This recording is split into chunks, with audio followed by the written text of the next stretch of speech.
El 2008 pasé por una circunstancia, bueno, que no sabía qué me había dado, pero la primera sensación que me dio era una crisis de, no, o sea, una sensación de desmayo. Entonces me dio esa sensación y bueno, estuve 3 días aguantando esa sensación porque sentía que me iba a desmayar y la sensación, o sea, aumentaba a medida que más miedo tenía. Era un círculo vicioso. Más miedo me generaba, mi cuerpo reaccionaba más. Ahí entra la cuestión de la hiperventilación, que es una sensación de hormigueo, porque empiezas a respirar agitadamente. O sea, hay demasiado ingreso de oxígeno a tu cuerpo. Entonces esa sensación aumentaba pues en mi cuerpo. Y obviamente me generaba más miedo, un círculo vicioso. No aguanté al 3er día y entré en un estado de crisis. Es decir, me dio hiperrealidad, se le llama, desconexión del cuerpo. Sientes una sensación de que estás separado de tu cuerpo, sientes hormigueos, temblores, palpitaciones en tu corazón, o sea, y te imaginarás, ha sido algo bien complejo y bien crudo, digamos. Claro que cuando me dio, digamos, no sabíamos dónde ir. Y aquí un problema grande que los médicos generales, aunque vayas a emergencias, desconocen porque toman a la ligera temas de psiquiatría, por ejemplo, o de psicología. Entonces me decían que tenía nervios, que no tenía nada, entonces no tomaban en cuenta mi valoración personal, digamos. Por tanto, digamos, para ellos estoy, normal, está exagerado. Llegué lamentablemente hasta el neurólogo, entonces la doctora solo pudo decir, digamos, no te podemos dejar así, te vamos a medicar así. Y según ella tenía que hacer algunos estudios, un electroencefalograma, un electrocardiograma, para descartar que fuera algo neurológico. Entonces me dieron los medicamentos, un montón, unos 3 tipos de medicamentos. Y obviamente eran drogas. Y estas drogas eran para quitar justamente la ansiedad. Entonces yo en este estado lo que menos pensaba en los prejuicios de, yo no estoy loco, digamos, ¿no? Entonces no me importaba, digamos, lo que estaba buscando era algo que me quite eso porque no, o sea, no se me perdía, no se pasaba. Fui allá, me hicieron una valoración finalmente, el médico me dijo, tú eres caso típico del libro, me te ha dado esto. Y bueno, me hizo obviamente un pequeño estudio introspectivo, se podría decir, pues consultándome algunas etapas quizás traumáticas de cuando era pequeño, digamos, que se relacionan con esto, y factores de personalidad. Entonces, con todo eso determinó que efectivamente había dado una crisis de angustia, o sea, entré en un cuadro de ansiedad por crisis de angustia o crisis de pánico. Me medicó otro tipo de medicamento y empezamos un tratamiento. La tableta esta iba a hacer efecto recién en un mes, y ahí vamos a empezar por dosis pequeñas. Por el otro lado, la droga íbamos a acordar también de a poquito. Entonces llegó un momento en el que, digamos, ya no había casi nada de droga y el otro recién iba a hacer efecto. Ese tiempo, que duró más o menos 2 semanas, ha sido un infierno en vida. No tienes perspectivas de futuro, tu estado de ánimo es 0, digamos. Yo creo, presumo ahora, digo, que entré en un estado de depresión, o sea, la angustia me deprimió. Y ahora entiendo de por qué mucha gente que sufre de depresión se quiere quitar la vida. Porque es un estado así tan crudo que no sabes qué hacer. Cada vez que salía de mi casa sentía que no iba a volver. O sea, no hay nada que te motive, no paraba de llorar. O sea, solo lloraba y me cuestionaba. En ese tiempo me había expuesto sin darme cuenta a la ansiedad, pues. O sea, viendo que, o sea, como diciéndole a mi interior o a mi inconsciente de no está pasando nada, o sea, como que cálmate. Entonces el cuadro de ansiedad ha ido reduciendo de a poco, pero como te digo, ha durado años. En ese periodo, una de las cosas bien complicadas, complejas, es el tema, digamos, de lo social. Porque, bueno, yo no me acuerdo ya mucho, digamos, porque tal vez ya es irrelevante para mis recuerdos o mi pensamiento. Pero alguna vez me han dicho, digamos, que cuando te dio esto andabas así, que hablabas mucho, que contabas, y ahí yo reflejaba, o sea, lo quizás era un poco molesto para mi entorno, digamos, por parte de algunos amigos que sí me escucharon finalmente, pese, digamos, a incomodarles. Ayudaba porque te desahogabas, ¿no? te desahogabas, te escuchaban y por lo menos sabías que otros comprendían un poco de lo que estabas sintiendo, digamos. Entonces, en cierta medida me ayudaba y enfrenté finalmente, o sea, para lo único que me dieron esos tablets antidepresivas era para mantener mi estado de ánimo. Me recomendó un tratamiento y eso es importante. El psiquiatra no desvalora el tema de lo psicológico. Por lo menos eso es lo que yo percibí de los médicos que me atendieron, o sea que en algún caso ha sido 2 o 3 que me han atendido en todo ese periodo, digamos, no fue el mismo. El primero, el que me atendió, el que yo considero importante porque me dejó hablar, me escuchó, me valoró todo, me dijo, estas tabletas te van a ayudar, pero tú te tienes que ayudar a ti mismo y vas a hacer un tratamiento que se llama cognitivo-conductual, me dijo. Entonces, algo que te va a ayudar es que vayas leyendo toda clase de información respecto al problema que tú tienes, ansiedad por crisis de pánico o crisis de angustia. Y en la medida que vayas informándote, te vas a dar cuenta que muchas de las cosas que sientes son normales, solo que has entrado en un estado de, por así decirlo, hipersensibilidad, digamos. Entonces, averigua sobre ese cognitivo-conductual, pues. Y se trataba, digamos, de que frente a algún pensamiento negativo, que me venían pensamientos negativos, digamos, que me ayudó que te digo, tratamiento cognitivo-conductual, era tratar de corregir esos pensamientos negativos. A un principio sentía mis palpitaciones al dormir, o sea, bien crudo, o sea, tum, tum, tum, tum. O sea, un espanto, o sea, tremendo, horrible. En la ansiedad por crisis de angustia, el principal, digamos, síntoma es que tienes miedo de morir. O sea, piensas que cualquier cosita o te desmayas o cualquier cosita, o sea, que lo que está pasando te va a llevar a ese momento, que te vas a morir y que si te mueres es incierto, no sabes dónde vas a ir a parar. Entonces, por tanto, como es incierto, o sea, le tienes miedo. Ha sido crudo en un principio, bien crudo ha sido, porque cuando me dio, por ejemplo, esos 3 días, tuve que salirme de la clase, porque sentía que me iba a desmayar y no quería desmayarme frente de todos, digamos. Me voy a ir a comprar un chupete, algo así, dije, me fui a comprar el chupete y otra vez sentía la sensación más fuerte. Y lo primero, lo único, o sea, no sé, por una reacción, quizás por eso, el inconsciente, los traumas de pequeñito, no sé, hicieron, no, lo voy a dejar, dije, no voy a volver. Me fui a mi casa. El miedo hizo que me vaya a mi casa. Entonces, cualquier cosita, digamos, que explicaba el docente, cualquier cosa, algunas que me ponía a analizar, me ponía a pensar en algunas cosas que decían, pues, y a veces me asustaba, pues, internamente mis pensamientos y me generaba, como te digo, una sensación de miedo. Mi familia en un principio no sabía qué hacer. Solo, digamos, podría ayudar, se preocupaban, ¿no? O sea, estaban al pendiente, pero hasta cierto punto, digamos. Porque al principio no sabían qué tenía, entonces estaban ahí al tanto. Mi mamá me tenía que llevar pues hasta allá, digamos, porque no sabía qué me podía pasar o qué me estaba pasando. Algunas veces no aguantaba y estaba tan mal que me ponía a llorar, digamos, al lado de mi mamá. Pues mi mamá lo único que hacía era abrazarme y llorar conmigo, digamos, y ella trataba de apoyarme, pues. En la universidad, digamos, no tenía yo esa, digamos, ir a contarles a los docentes lo que tenía, salvo alguno, digamos, o al psicólogo que alguna vez, un tiempo estuve yendo, digamos. Pero, no sé, digamos, me las tenía que chantar, como se dice, ¿no? Tenía que aguantar ahí nomás. Pues. Iba a estudiar porque tenía que estudiar, pues yo sabía que tenía que estudiar. Y aunque los demás, digamos, ignoran que yo tengo algo, digamos, pese a que no tenía ni ganas, lo que tú quieras, era una manera de distraerme. Porque yo necesitaba distraerme. Encerrado en mi casa, así, digamos, o sea, es seguir estando así a solas y ponerte a pensar, digamos. Y cuando entras en un estado así de estar pensando, es donde más sientes. Pero cuando más distraído estás, entonces es donde menos sientes.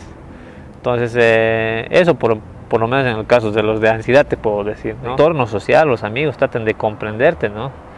Quizás no vayas así todo el rato tras de esa persona o estés al pendiente, pero por lo menos, digamos, que si quiere hablar, te quiere conversar contigo, te quiere contar algo, que estés con los oídos prestos, ¿no? Y trates de comprender, pues, cierto, ¿no? Siempre al diálogo, ¿no? Yo creo que hay que empezar a cambiar esos modelos de enseñanza, aprendizaje, donde el protagonista es el docente y es el que está en un grado jerárquico alto y en el que los demás calladitos tienen que escuchar, digamos. Yo creo que hay que generar siempre espacios de diálogo, ¿no? En el que el docente sea capaz de escuchar a sus estudiantes, ¿no? Ver al docente no como un profesor, ¿me entiendes? No como una pieza más del sistema escolar, sino como un amigo. Yo creo que construir eso también hace de que el estudiante pueda abrirse, digamos, también a sus cosas personales, ¿no? Y obviamente se sienta parte de una familia, ¿me entiendes? Yo si recomiendo algo a los docentes es que generen espacios de empatía, ¿no?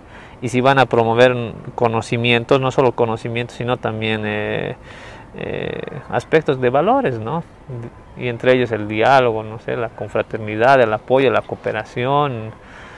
Yo creo que esos valores son importantes porque van a permitir de alguna manera que esas personas también se sientan parte, ¿no? Y no se sientan en una pieza como una pieza más que tienen que estar ahí porque tienen que cumplir sus propósitos y después se tienen que ir a su casa y ellos no forman parte de nada.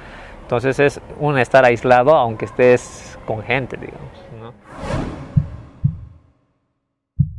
Una persona con discapacidad psíquica o mental es una persona que, ya sea por cuestiones biológicas, genéticas, una persona por cuestiones emocionales, ambientales, psicodinámicas, tiene alteraciones en su comportamiento, tiene alteraciones quizás en sus procesos volitivos, de la voluntad, en sus procesos afectivos, en sus habilidades sociales y en la posibilidad de adaptarse al entorno. Lo que en definitiva genera es toda una...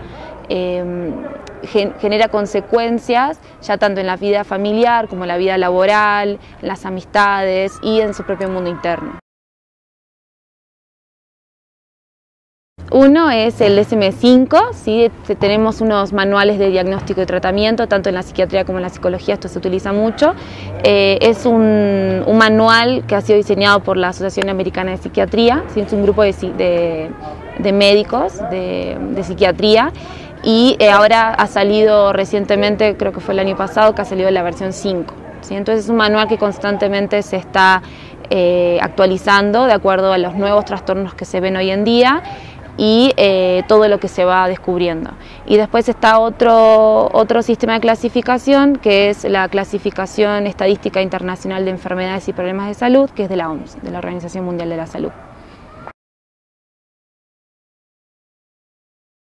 Tenemos trastornos de ansiedad, tenemos trastornos psicóticos, por ejemplo la esquizofrenia, y después trastornos del estado de ánimo, por ejemplo la depresión. Creo que de manera estadística en colegios lo que más se debe ver es de estados de ánimo y de ansiedad, aunque también ha habido un mayor aumento de esquizofrenia infantil, que eso es grave, ¿sí?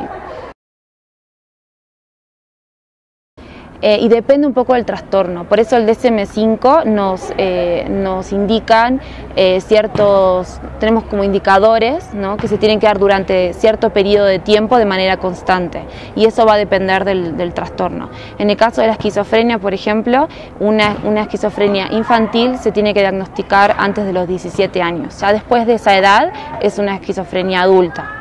Entonces depende un poco del trastorno en el que se esté hablando. Sí, todavía la sociedad está muy atravesada, quizás lo que era la psiquiatría en el siglo XX, todavía se habla incluso de manicomios, ¿no? Todavía se habla de personas locas, entonces todavía estamos muy atravesados por un estigma social con respecto a las personas con discapacidades psíquicas, y eso se ve reflejado en el lenguaje. Entonces hablamos de discapacitados, hablamos de anormalidad, que eso también es algo que se escucha mucho, hablamos de personas especiales, hablamos de depresivos, de ansiosos. Entonces todo esto estigmatiza a la persona, todo esto la congela en el tiempo incluso, porque ya pasa a ser una persona depresiva, mientras que una persona con depresión es una persona que puede atravesar la depresión, salir de ella y después pasar a tener una vida normal y no necesariamente tener ese estigma de manera constante. Entonces esto es algo que tiene que ver con un pensamiento colectivo que sucede en todo el mundo prácticamente. En algunos lugares se ve más esto quizás un poco más atrasado, ¿no? Todavía no logramos actualizar nuestro lenguaje, y ahí es donde las personas con discapacidades psíquicas se sienten estigmatizadas, diferentes, y en eso generamos marginación social. En el caso de la esquizofrenia, las causas que se ha visto todavía, esto también es un poco incierto, pero hoy lo que más se habla es de un origen genético, hereditario y también ambiental. Y esto puede pasar varios años sin tener muchas manifestaciones. Aunque hay algunos indicadores, pero esto también muchas veces se confunde con otro tipo de trastornos, por ejemplo el autismo. Se confunde muchas veces una esquizofrenia infantil, se confunde con el autismo o con trastorno de déficit atencional. Entonces, en el caso de la esquizofrenia infantil es un poco difícil diagnosticar, pero sobre todo en cuanto al origen, existen las dos cosas, una cuestión genética y una cuestión hereditaria, y después el tema ambiental. Lo que empieza a suceder en el desencadenamiento cuando finalmente se desarrolla la esquizofrenia es que hay una desorganización de la persona, empieza a haber un lenguaje confuso, pensamientos delirantes, pensamientos muy confusos. Sucede muchas veces que la persona se retrotrae, entonces pierde sus habilidades sociales, está muy hacia adentro. Por eso muchas veces se confunde con el autismo, ¿no? Porque es ese encapsulamiento que tiene que ver más con un rasgo del espectro autista. Entonces eso se suele confundir. Entonces la persona se retrae, la persona pierde incluso habilidades básicas, por ejemplo de autocuidado, de limpieza, se la ve como muy descuidada en su aspecto. Y todo esto, estos síntomas que tiene la esquizofrenia, que cuando ya se desata, estamos hablando de alucinaciones psicóticas, principalmente pueden ser alucinaciones auditivas, que es lo más comunes, que son estas voces que nos hablan. Entonces, ya con todos estos síntomas empieza a haber un deterioro enorme, en el caso de la esquizofrenia infantil, en su rendimiento académico, en su entorno familiar, en las habilidades sociales. Entonces hay todo un derrumbamiento de su vida social. Empieza a deteriorarse la memoria, tiene como una inhabilidad para retener, ¿no?, estos conocimientos. También hay mucha labilidad, ¿no? Entonces cambia de un lado a otro, no hay un compromiso hacia una tarea o hacia un estudio. Entonces se empieza a ver muchos cambios, ¿no? O sea, no hay mucha persistencia, no hay constancia. La atención es dispersa, hay como un alto grado de impulsividad, ¿sí?, que puede llevar incluso a la agresión. No hay mucho nivel tampoco de expresión, ¿no? Entonces una persona que se retrae, ¿no? Entonces no se comunica, y eso por supuesto va a generar dificultades en el rendimiento académico. Bueno, si hay un chico que está empezando a tener síntomas, lo importante es poder hacer una consulta médica. O sea, no se puede trabajar en el aula si no hay un equilibrio en el mundo emocional de este niño o de esta niña. Entonces, en ese caso, si el profesor ve alguna cosa que le llama la atención, ahí tendría que involucrarse la psicóloga, y en ese caso hacer consultas médicas. En el caso de la esquizofrenia infantil es bien complicado poder generar un diagnóstico. Como para hacer el diagnóstico hay que haber síntomas durante al menos 6 meses, o sea, hay un tiempo donde tiene que permanecer ese síntoma para ser diagnosticado con una esquizofrenia. Por eso suele incluso medicarse antes de tener un verdadero diagnóstico, como para contener a ese chico.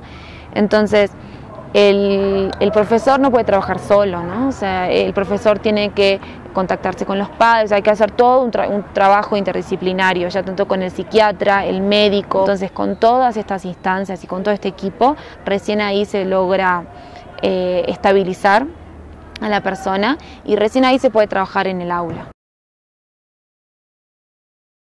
Hace poquito ha habido un estudiante, cuando llegué al colegio me lo encontré y estaba muy desorganizado, tenía ideas persecutorias. Era un niño que había sido diagnosticado con trastorno de déficit atencional con hiperactividad. Entonces, por eso es que estos diagnósticos suelen confundirnos.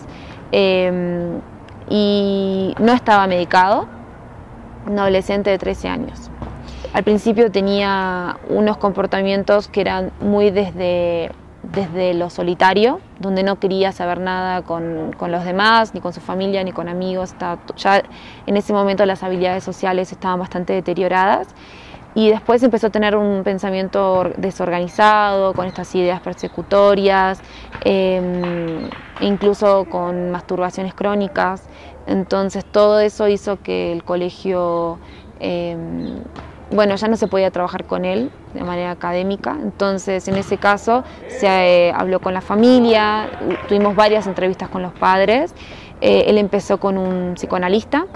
Empezó con una terapia psicológica, aún así no se alcanzó a poder trabajar con él desde el colegio. Entonces en esos casos, bueno, se tuvo que pedir que se haga una consulta médica, una consulta psiquiátrica, neurológica, y todavía en eso estamos. Tener una adaptación curricular si hace falta, porque ya la persona está equilibrada. Un niño que tiene desorganización, que siente voces, que tiene persecuciones, imposible que pueda trabajar en el colegio. Por eso es que es importante equilibrar a la persona y recién ahí pensar en un pronóstico académico, de a qué se puede dedicar y acompañarlo en ese sentido. Pero por sobre todo, inicialmente tenemos que organizar su mundo interno. Bueno, ¿cómo se evitan? Es la información, ¿no? Muchas veces se habla de la esquizofrenia y nos imaginamos un asesino, una persona que se abandona, una persona agresiva, y no tiene que ser así. O una persona que también pasa mucho, que los padres escuchan psicosis, escuchan esquizofrenia y creen que ya perdieron a su hijo, ¿no?